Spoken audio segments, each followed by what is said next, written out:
Okay, now we're going to look at the topic of medications for respiratory failure. The goal here is to understand the role of medications in treating and managing this severe condition. So we're going to look at each medication in depth, look at some insights about how they work, how they're used, and any associated nursing actions. Because as healthcare providers, it's vital to understand not only the pharmacological aspect of these medications, but also how to effectively administer them, and we need to be able to educate our clients. And in respiratory failure, medications play a critical role in managing symptoms, improving oxygenation, and treating the underlying cause of the condition. We're going to look at benzodiazepines, general anesthetics, corticosteroids, opioid analgesics, neuromuscular blocking agents, and antibiotics. For each medication, we're going to look at generic and brand name examples and give you some information you need to provide best proper patient education and safety. Benzodiazepines are a class of drugs that primarily function as central nervous system depressants, inducing sedation, muscle relaxation, and anti anxiety effects. This group of medications includes commonly used drugs such as lorazepam and midazolam. They play an essential role in managing patients with respiratory failure by reducing anxiety and resistance to ventilation and by decreasing oxygen consumption. Benzodiazepines work by enhancing the inhibitory neurotransmitter gamma aminobutyric acid, or GABA, in the brain. This action slows down brain activity, providing a calming effect, which can be particularly useful for patients in respiratory distress. Lorazepam, commonly known by the brand name Ativan, is a benzodiazepine medication used for its anxiolytic, sedative, and muscle relaxant properties. It's particularly useful in the acute management of severe anxiety and agitation that may accompany respiratory failure. Similarly, midazolam, or Versed, is another benzodiazepine that provides potent sedation, amnesia, and anxiolysis. It is commonly used in critical care settings, procedural sedation, and induction of general anesthesia. In the context of respiratory failure, these medications may be administered to reduce anxiety, improve patient comfort, and facilitate mechanical ventilation when required. While benzodiazepines can be extremely beneficial, like any medication, they must be used with careful monitoring due to potential complications. Let's take a closer look at these complications on the next slide. Benzodiazepines like lorazepam and midazolam are generally well tolerated, but they are not without potential complications. The primary concerns with benzodiazepine use, particularly in patients with respiratory failure, are their respiratory depressant effects. They can reduce the rate and depth of breathing, potentially exacerbating existing respiratory failure, especially in patients who are not receiving mechanical ventilation. These medications can also lower blood pressure, which could be problematic in certain patient populations, such as those with hypotension.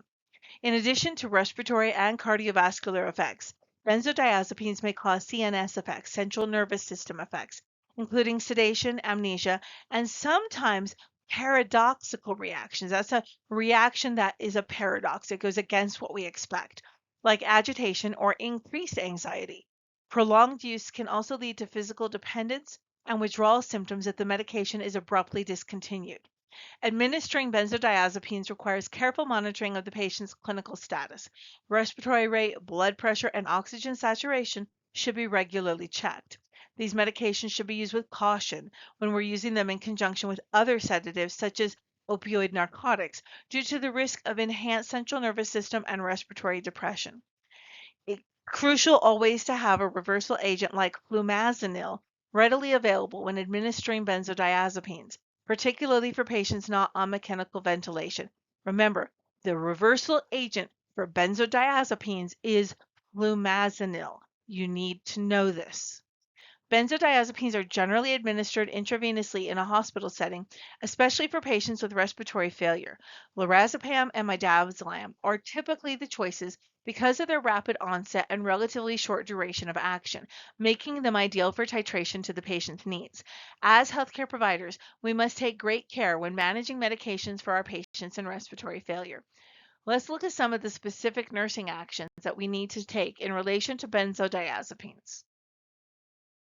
As we care for patients on benzodiazepines, these nursing interventions are central to ensuring safety and efficacy of these medications. Efficacy is a word that means effectiveness. One of the most crucial responsibilities is monitoring the patient's vital signs. their respiration rate, their blood pressure, and their oxygen saturation. These drugs can have a depressive effect on the central nervous system, so we need to keep a close eye on the patient's respiratory status. This is particularly important for those who are not on mechanical ventilation, as benzodiazepines could potentially depress their respiratory drive further. Regularly monitoring of blood pressure is also essential because benzodiazepines can cause hypotension. When it comes to benzodiazepines, we must always use caution when they are administered alongside other sedative medications, particularly opioids. The combined depressive effects on the respiratory and nervous system can lead to profound sedation or respiratory depression. We also need to educate clients about these medications. While many of our patients with respiratory failure may be too critically ill to participate in this education, it's important to educate their families so that they understand the reasons for the medication, potential side effects, and what to look out for. The primary point to stress in client education is that the potential for sedation and respiratory depression exists. Family members should understand that these are expected effects of the medication and they are why close monitoring is necessary. In the next slide, we're going to look at another class of medications used in the management of respiratory failure, general anesthetics. So let's look at these general anesthetics. In the context of managing respiratory failure, the spotlight falls on propofol. Propofol is a powerful sedative hypnotic medication used extensively in intensive care settings. Its pharmacological action lies in its ability to reduce cerebral metabolic rate, depress the central nervous system, and induce a state of deep sedation or general anesthesia. The primary therapeutic use of propofol in regards to respiratory failure is sedation for patients on mechanical ventilation.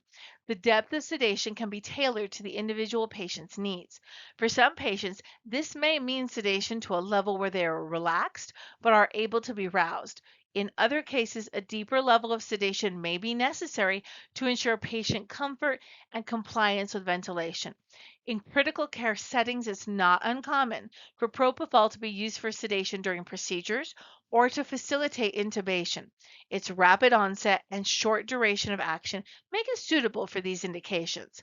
Propofol has a rapid onset of action and a short half-life, and this allows quick titration and alteration of the level of sedation as needed. This is particularly useful in the ICU where patients' conditions can change rapidly and adaptability is key. There are, however, certain contraindications to consider with propofol. It is contraindicated in patients with hyperlipidemia due to its lipid emulsion formulation. Now, I say this knowing that sometimes it's more important to make sure they breathe than worry about their cholesterol levels. These are just the general guidelines. In addition, patients with allergies to eggs or soybeans have historically been told to avoid propofol as these substances are included in the drug's formulation. This is being further researched, and again, being able to breathe is probably more important. Our subsequent slides will look at more specific considerations surrounding the use of propofol in respiratory failure, including potential complications, administration details, and essential nursing actions.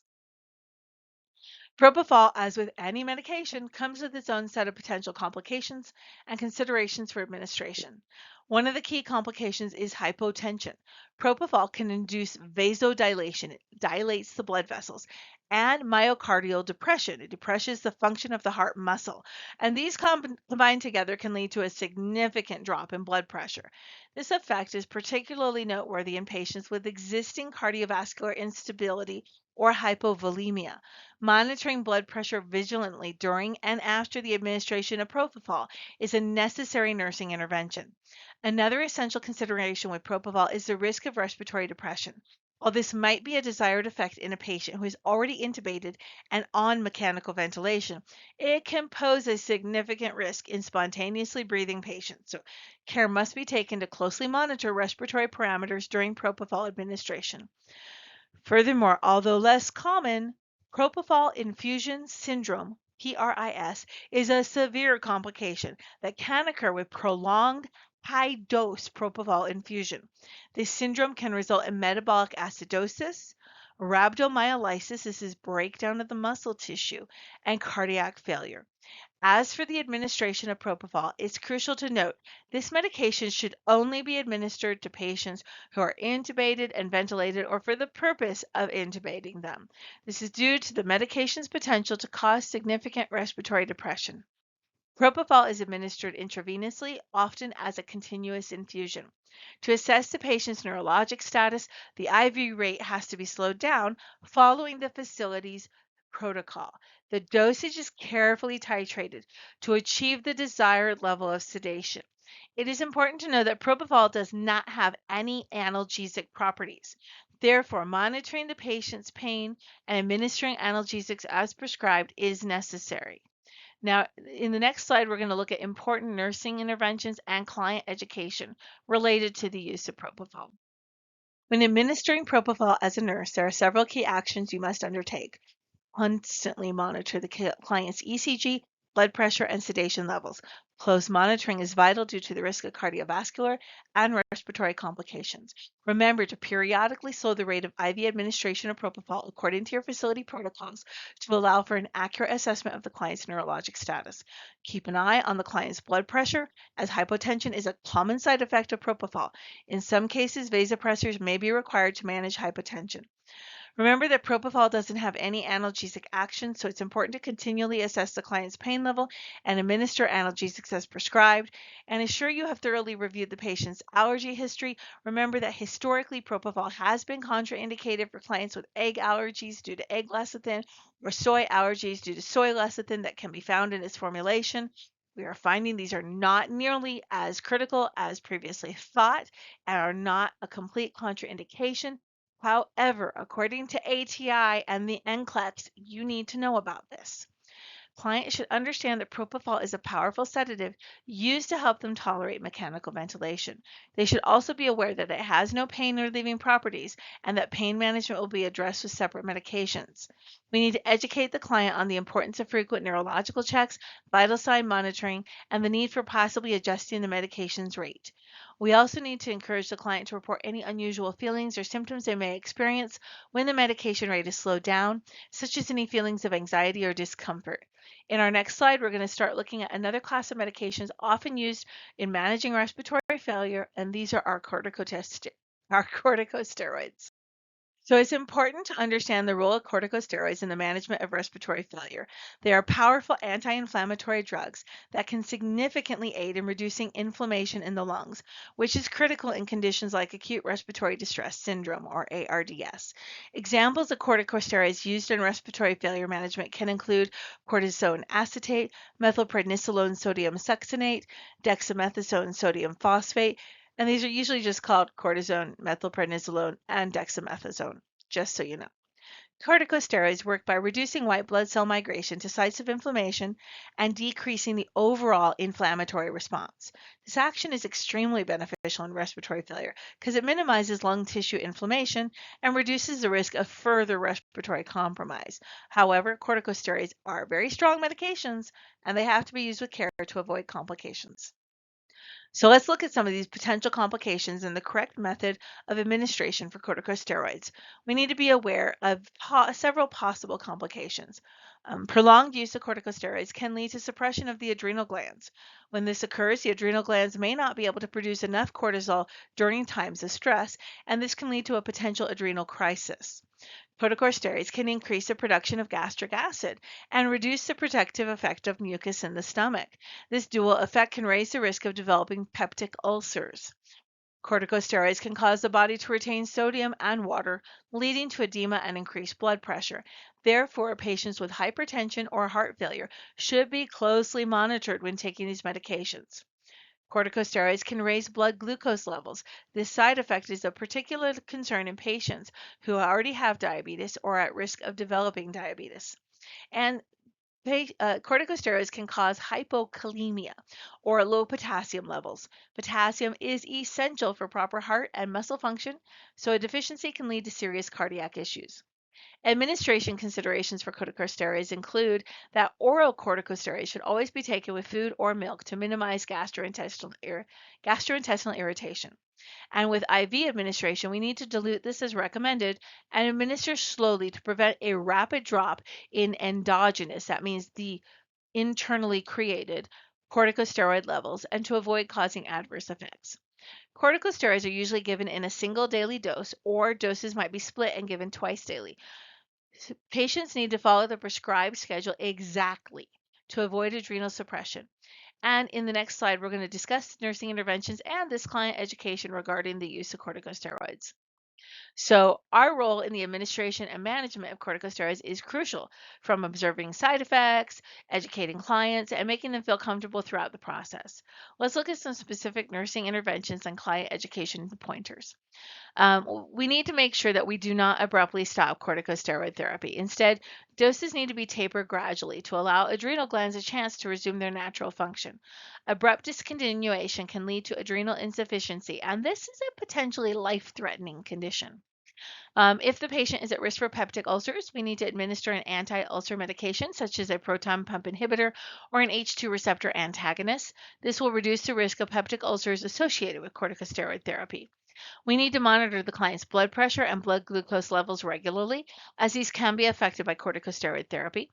And additionally, we need to check electrolytes, specifically potassium, as corticosteroids can cause hypokalemia. Corticosteroids can cause fluid retention, and this can lead to weight gain. Regular weight monitoring can help to detect this early. For client education, we need to educate the client to take any oral doses with food or milk to minimize GI upset and emphasize the importance of adhering to the prescribed schedule to prevent adrenal insufficiency. Clients need to be informed about potential side effects like increased appetite, weight gain, mood changes, or difficulty sleeping. Clients need to be able to identify signs of complications such as black, tarry stools or abdominal pain. These can be signs of a peptic ulcer. Excessive thirst and frequent urination can be a sign of hyperglycemia, and any muscle weakness or irregular heartbeats can be a sign of hypokalemia. Clients should be informed about symptoms of adrenal crisis, which can occur if this medication is suddenly stopped. Symptoms include fatigue, body aches, and lightheadedness. We need to encourage our clients to have regular checkups for blood pressure, blood sugar, and electrolyte monitoring. This can help us to have early detection and management of any potential complications. Opioid analgesics are a class of medications integral to pain management, especially in cases of severe pain, such as that can be experienced by patients in respiratory failure. And we're going to look at two key examples today: morphine sulfate and fentanyl. Morphine sulfate, commonly just called morphine, is a potent opioid analgesic that's been the gold standard for pain management for years. It works by binding to mu opioid receptors in the brain, the spinal cord, and other parts of the body, and these block the transmission of pain signals. Fentanyl, on the other hand, is a synthetic opioid and it is 50 to 100 times more potent than morphine. Like morphine, it works by binding to the body's opioid receptors, creating a powerful analgesic effect. The primary action of these medications is to provide pain relief, but they also have sedative properties. And in the context of respiratory failure, this sedative effect can have a benefit of reducing anxiety and discomfort associated with breathing difficulties and invasive procedures like mechanical ventilation. But it's crucial to remember that while they can make patients more comfortable, they do pose a risk of respiratory depression and can exacerbate respiratory failure.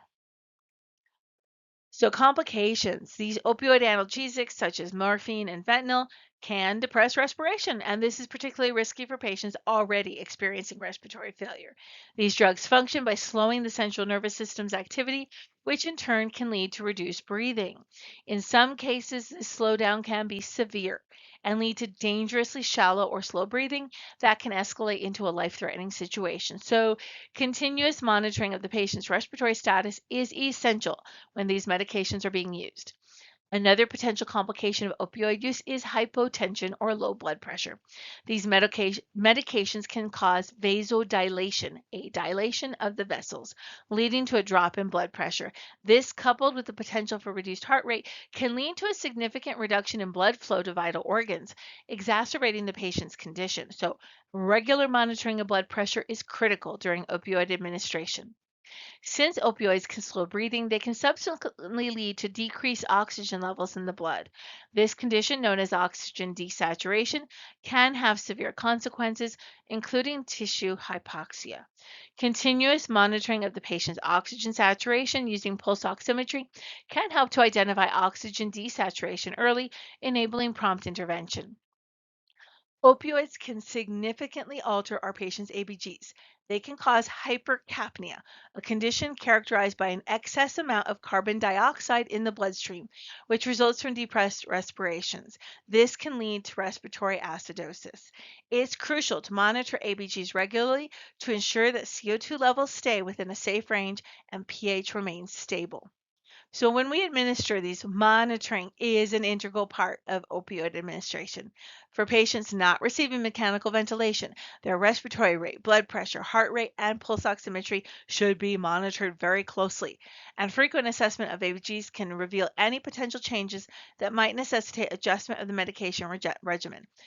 Extra caution should be used when opioids are used in conjunction with hypnotic sedatives. Both these classes of drugs have the potential to depress the central nervous system, and this can lead to significant respiratory depression, severe hypoxemia, and hypercapnia. It is crucial to consider these additive effects when we're looking at dosages of these types of medications. Pain management is a balancing act, especially when dealing with potent drugs like opioids. So it's necessary to regularly assess the patient's pain level and their response to medication.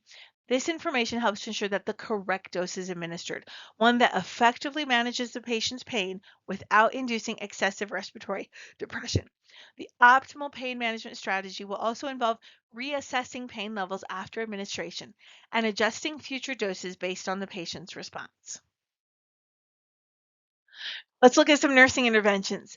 We need to regularly monitor the patient's respiratory rate, rhythm, and depth. I probably sound like a broken record about this, but you need to regularly monitor the patient's respiratory rate, rhythm, and depth. Any signs of respiratory depression should be addressed immediately. It's recommended to have resuscitation equipment and medications like naloxone. This is the medication used to reverse the effects of opioids available for emergencies. Remember, Narcan, naloxone is used for opioids. Okay, you need to know this. Vital sign checks. We need to monitor the patient's blood pressure, heart rate, and oxygen saturation continuously. Any drastic changes should be reported promptly. Managing blood pressure and heart rate can involve adjustment of the medication dosage or the addition of other medications to counteract any adverse effects. Regular monitoring of ABGs is essential to prevent hypercapnia and acidosis. These conditions can result from depressed respirations and should be managed immediately if detected. Routinely assess the patient's pain levels in response to medication. This is crucial to ensure that the drug remains effective and to prevent any under or overdosage of the medication. Pain management should be tailored to each patient's individual needs and response to treatment. And due to the sedative effects of opioids, ensure that safety measures are in place to prevent falls or injuries. Assist the patient with movements and transfers and use bed rails as needed. For client education, well, clients need to understand the purpose of the medication and how it helps to manage their condition. Explain how opioids help in reducing their pain and improving comfort. Inform the clients about potential side effects of opioids, including respiratory depression, dizziness, sedation, constipation, nausea, and itching. Encourage them to report any adverse effects promptly. We need to be looking at how are we going to reverse these. For constipation, stool softeners, nausea, Zofran, itching, Benadryl. We need to be prepared with all of these issues.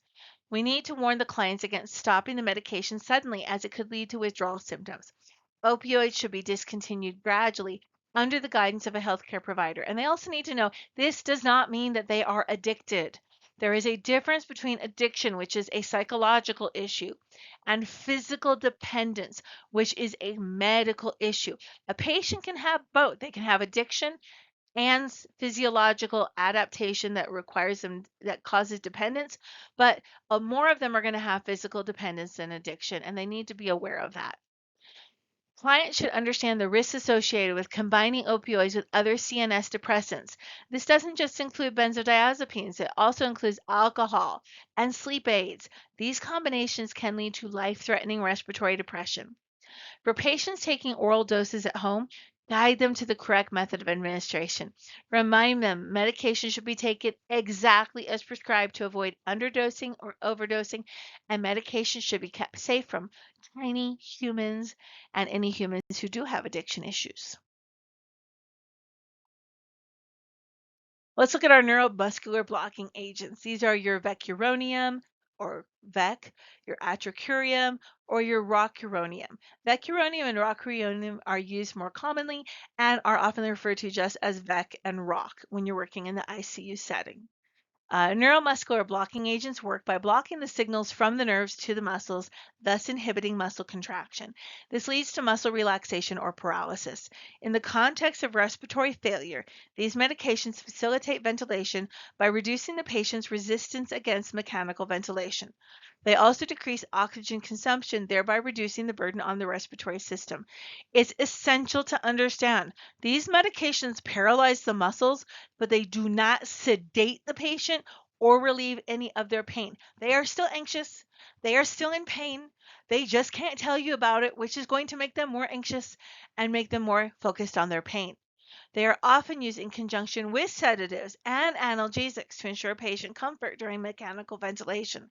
They are particularly beneficial in certain ventilatory modes, such as inverse ratio ventilation and positive end expiratory pressure, or PEEP, that may otherwise cause discomfort. Neuromuscular blocking agents are used in various situations in critical care settings. In the context of respiratory failure, they are primarily used to facilitate mechanical ventilation because they help to relax the muscles involved in breathing, allowing the mechanical ventilator to effectively assist or control their breathing. They decrease oxygen consumption by reducing the work of the breathing muscles, and they manage ventilator synchrony. If a patient is fighting the ventilator, neuromuscular blocking agents can help to create better synchronization between the patient and the machine. They help to optimize lung volume by reducing patient generated spontaneous breaths.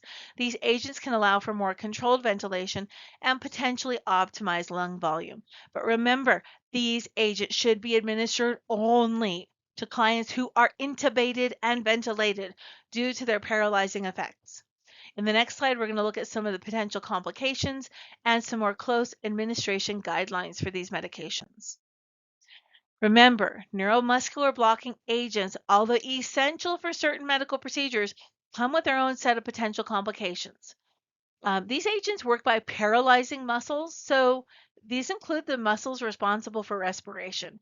Consequently, inappropriately managed administration can lead to respiratory arrest. The likelihood of this occurrence underscores the necessity. Am I getting through to you here? The necessity of mechanical ventilation during their use. While these agents are designed to be temporary, muscle weakness can linger after the discontinuation of the medication, particularly in patients who already had pre-existing neuromuscular disorders. This could potentially prolong recovery or necessitate rehabilitative interventions. Some neuromuscular blocking agents, like rocuronium and vecuronium, can cause a drop in blood pressure.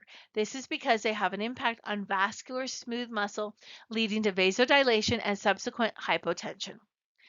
Now let's talk about tachyphylaxis. That's a weird word, huh? Tachyphylaxis. What that means is there's an immediate and short-term decrease in the response to a drug after its administration.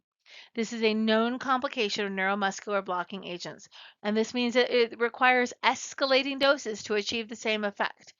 But these escalating doses can potentially lead to complications that are associated with higher dosage levels. So, when we administer neuromuscular blocking agents, we have to use a precise and very attentive process.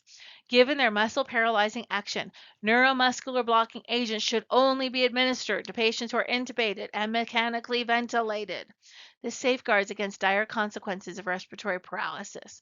Because these agents don't provide pain relief or sedation, they should be co-administered with appropriate analgesics and sedatives. This ensures that the patient remains pain-free and comfortable during the procedure, even while under the effect of the neuromuscular blockade. The patient's ECG, blood pressure, and muscle strength should be monitored continuously during administration. This vigilance helps in early detection of any untoward effects and ensures prompt intervention. An important safety measure, drugs like neostigmine and atropine that can reverse the effects of neuromuscular blocking agents should be readily available during administration. Remember, the reversal agents are neostigmine and atropine for your muscular blockades. And lastly, because of the potential for severe respiratory complications, resuscitation equipment should be immediately accessible whenever these agents are being administered. Nursing interventions. Continuous, diligent monitoring of the patient's vital signs is essential when administering neuromuscular blocking agents. This includes close observation of the patient's ECG, blood pressure, and muscle strength to ensure safety and efficacy of the medication. Given the absence of analgesic and sedative effects from neuromuscular blocking agents, nurses should ensure that adequate pain medication and sedatives are administered. It's vital to assess the patient's pain level and response to the medication. This ensures their comfort throughout the process. Keep antidotes like neostigmine and atropine readily available to reverse the effects of the neuromuscular blocking agent if necessary. The rapid availability of these reversal agents can prevent potential harm from prolonged or unexpected paralysis. Nurses should be prepared for emergencies by ensuring that the availability and functionality, make sure it's working, check your resuscitation equipment. These agents can potentially lead to severe respiratory complications, necessitating immediate resuscitative measures. Now is not when you want to find out your bag valve mask has a leak. You don't want that, okay? Prior to administration, nurses should explain all procedures to the patient to help alleviate their anxiety and to ensure informed consent. Transparency about the temporary paralysis that will occur can help to alleviate fear or confusion. For client education, the patient should understand that the paralysis induced by these agents is temporary and medication induced. The objective is to alleviate anxiety and ensure that they are not startled by the sudden loss of all ability to move. It's important to reassure the patient that while these medications do not have sedative or analgesic properties, these will be co-administered with other drugs to ensure their comfort and the absence of pain during procedures. Patients get very fearful of the idea that they will be awake but unable to communicate pain. So you need to make sure they understand that you're going to be monitoring for that. The patient should be made aware of potential lingering weakness following the discontinuation of the medication, particularly if they have pre-existing neuromuscular disorders. This awareness allows the patient to anticipate and plan for any potential rehabilitative measures following the procedure.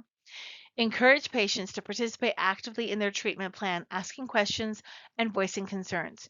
This level of involvement for the patient and their family fosters a patient centered care approach and can enhance treatment experience and its effectiveness. Now let's look at a critical class of medication in the management of respiratory failure, and that's antibiotics. And we're going to look at one specific example of vancomycin. Vancomycin is a powerful antibiotic that's often used in severe infections and is particularly effective against gram-positive bacteria, including methicillin-resistant Staphylococcus aureus, also known as MRSA. The primary expected pharmacological action of vancomycin is the inhibition of bacterial cell wall synthesis. This action disrupts the integrity of the bacterial cell wall, which causes the bacterial cell to rupture and ultimately die. And this is how vancomycin eliminates the offending organisms. This makes it a vital part of many treatment protocols, particularly when respiratory failure is caused by bacterial infections. It's important to note, though, that vancomycin is often reserved for very serious infections due to the risk of it promoting antibiotic resistance. So, in the case of respiratory failure, it's typically used when other first-line antibiotics have proven ineffective, or when the infecting organism is known to be resistant to other antibiotics. It's a robust agent often used to combat severe infections, but like all powerful tools, it has a set of potential complications that you need to be well versed in for safe administration. One of the key complications is hypersensitivity reactions. These can range from mild manifestations such as rash and fever to severe responses like anaphylaxis, and that requires immediate medical attention. So you need to carefully monitor your patients for any signs of hypersensitivity during and after administration. There's one really interesting complication related to vancomycin, and it is called red man syndrome. This is a reaction that is typically caused when vancomycin is administered too quickly. All of you have looked at the lab where we talk about how you can't go past certain guardrails when we're administering IV antibiotics. And I always use with you guys in the lab the example of vancomycin. We don't want to give it over half an hour. It needs to be given slowly. And this is why. Because red man syndrome is caused by too rapid administration and is characterized by flushing, rash, and itching, mostly on the face, neck, and upper torso. Be aware of the rate at which vancomycin is infused because it's crucial to avoid this condition. Give IV doses slowly, usually over 60 minutes, to prevent this syndrome. Another major concern with vancomycin is its potential ototoxicity. That means it's hard on the ears and the hearing, and nephrotoxicity. That means it's hard on the kidneys. So, ototoxicity can lead to tinnitus, hearing loss, or vertigo. Nephrotoxicity may result in decreased kidney function, which is an essential consideration if your patient already has compromised renal function. This necessitates close monitoring of renal function tests and auditory signs throughout the treatment. Thrombophlebitis at the IV site is another potential complication because that's a nasty medication when it comes to your veins. So regularly assess the IV site for redness, swelling, warmth, and discomfort. Before administering the first dose of vancomycin, a sputum culture should be obtained if we're talking about respiratory infections. This is crucial in confirming the bacterial species causing the infection and ensuring that vancomycin is appropriate for treatment. Renal function impacts the dosing of vancomycin. For patients with renal impairment, you'll need to closely collaborate with both the physician and the pharmacist to adjust doses and monitor therapeutic drug levels. When administering antibiotics like vancomycin, there are a few specific nursing interventions and actions that you need to take to ensure the best outcomes for your patients. First, when administering an IV, remember to give it slowly over at least 60 minutes or according to your facility's protocol. The slow infusion helps to prevent complications such as red man syndrome that we discussed earlier. Monitoring patients for hypersensitivity reactions is another critical nursing intervention. Be vigilant for signs like rash, fever, or even anaphylaxis. Immediately report any suspected hypersensitivity reaction and be ready to initiate emergency treatment if needed. It's also vital to assess the patient's renal function before starting vancomycin and continuously monitor it throughout the treatment course. Keep a close eye on the patient's creatinine clearance and serum vancomycin levels. Collaborate with pharmacists and physicians to adjust the dosing regime according to the patient's renal function. Another crucial intervention is monitoring the IV site for infiltration or thrombophlebitis regularly. Signs include redness, swelling, warmth, and discomfort. If these signs are noted, the infusion should be stopped and another IV line should be started at a different site. Remember, before you administer that first dose of vanc, you need to obtain a culture, for example, a sputum culture in respiratory infections. This step ensures that the right antibiotic is being given to the patient for their specific infection. As for client education, emphasize the importance of taking the medication as prescribed. Patients must understand they need to complete the entire course of antibiotics, even if they feel better. Stopping antibiotics prematurely can lead to relapse and development of antibiotic bacteria. And finally, educate them about the potential side effects such as hearing problems or kidney issues, and advise them to seek immediate medical attention if they suspect these complications. So, in conclusion, managing respiratory failure requires a multifaceted approach that combines the use of various medications, including benzodiazepines, general anesthesia, corticosteroids, opioid analgesics, neuromuscular blocking agents, and specific antibiotics. Each of these medications plays a unique role in controlling symptoms, managing underlying causes, and enhancing the patient's overall comfort and well being during treatment. We've looked at key points regarding mechanism of action, therapeutic uses, complications, and necessary administration precautions. Remember, all medications have potential complications and interactions, so close patient monitoring is imperative. Make sure that you are always keeping up to date with the latest evidence based practice to provide the highest quality of care to your patients.